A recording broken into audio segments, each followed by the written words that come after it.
Hello. അപ്പൊ നമ്മളിന്ന് എൻ്റെ പുരയിലോട്ട് പോവാണ് ട്ടോ. കുറേ ദിവസമായി മന്തി കഴിക്കാനൊന്നും തോന്നിയിട്ട്. അപ്പം ഞാൻ എൻ്റെ എപ്പോഴും അനൂക്കാൻ്റെ അടുത്താണല്ലോ പറയാ. അപ്പം ഇപ്രാവശ്യം ഒരു വെറൈറ്റിക്ക് ആങ്ങളേനോട് പറഞ്ഞ്. അപ്പോൾ ഓന് വീട്ടിൽ നിന്ന് തന്നെ ഓർഡർ ചെയ്തോ, ഞാൻ പൈസയൊക്കെ ഗൂഗിൾ പേ തരാമെന്ന് പറഞ്ഞു. പിന്നെ ഞാൻ വിചാരിച്ചു അനിയത്തിയും കുട്ടിയൊക്കെ വീട്ടിലുണ്ടല്ലോ, അപ്പം നമുക്ക് അവിടെ പോയി എല്ലാവരും കൂടെ ഒരുമിച്ച് കഴിക്കാമല്ലോ എന്ന്.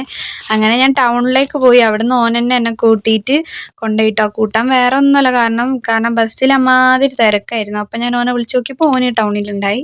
അപ്പോൾ ഓൻ്റെ കൂടെ തന്നെ പോയിട്ടോ. അങ്ങനെ ഫുഡും കാര്യങ്ങളൊക്കെ ഓന് അപ്പം തന്നെ വാങ്ങിയതാണ്. ഞാൻ ഏകദേശം ഒരു 5 മണിയൊക്കെ ആയിരുന്നു പോയപ്പം. അപ്പം തന്നെ ഫുഡൊക്കെ വാങ്ങി തന്നിട്ടോ. എന്നിട്ട് ഓനിക്ക് എവിടെയോ പോകാനുണ്ടായിരുന്നു. പിന്നെ പുരയിലേക്ക് കുറച്ച് നടക്കാനുണ്ട്, കാരണം മഴയായതുകൊണ്ട് വണ്ടി അങ്ങോട്ടേക്ക് പോകില്ല കേട്ടോ. ഫുള്ള് ചളി വിളിയായിട്ട് കിടക്കുകയാണ്. അതുകൊണ്ട് അച്ചൂസിൻ്റെ കയ്യിൽ എന്താണെന്ന് വെച്ചാൽ ഓനിക്കും ഷെസൂനും ഉള്ള 2 വണ്ടിയും വാങ്ങിക്കൊടുത്തിട്ടുണ്ട് കേട്ടോ. അതിൻ്റെ സന്തോഷത്തിൽ ഓടി പോവുകയാണേ. ഉമ്മച്ചിയാണെങ്കിൽ കാത്തിരിക്കുകയായിരുന്നു നമ്മൾ വരുന്നതെന്ന് വിളിച്ച് പറഞ്ഞപ്പോൾ. അങ്ങനെ ഇതാ ഞാൻ വന്ന് കയറിയപ്പോൾ ഉമ്മച്ചി പണി കഴിഞ്ഞ് വരുമ്പോൾ നമുക്ക് ചായയും കടിയും ഒക്കെ ഒരു സാധാരണ വാങ്ങലുണ്ട്. പിന്നെ നമ്മളും കൂടെ വരുന്നതെന്ന് പറഞ്ഞപ്പോൾ നമുക്കും കൂടെ വാങ്ങിയിട്ട് എല്ലാം റെഡിയാക്കി വെച്ചിരുന്നു കേട്ടോ. പിന്നെ ചായയൊക്കെ കുടിച്ച് കഴിഞ്ഞിട്ട് എല്ലാം മന്തിയൊക്കെ വേറെ വേറെ പാത്രത്തിലൊക്കെ ആക്കി വെച്ച്. അപ്പോൾ എന്തൊക്കെയാണ് ഉള്ളതെന്നൊക്കെ നോക്കുകയാണ് കേട്ടോ. നോർമൽ അൽഫാം മന്തിയാണ് കേട്ടോ വാങ്ങിയത്.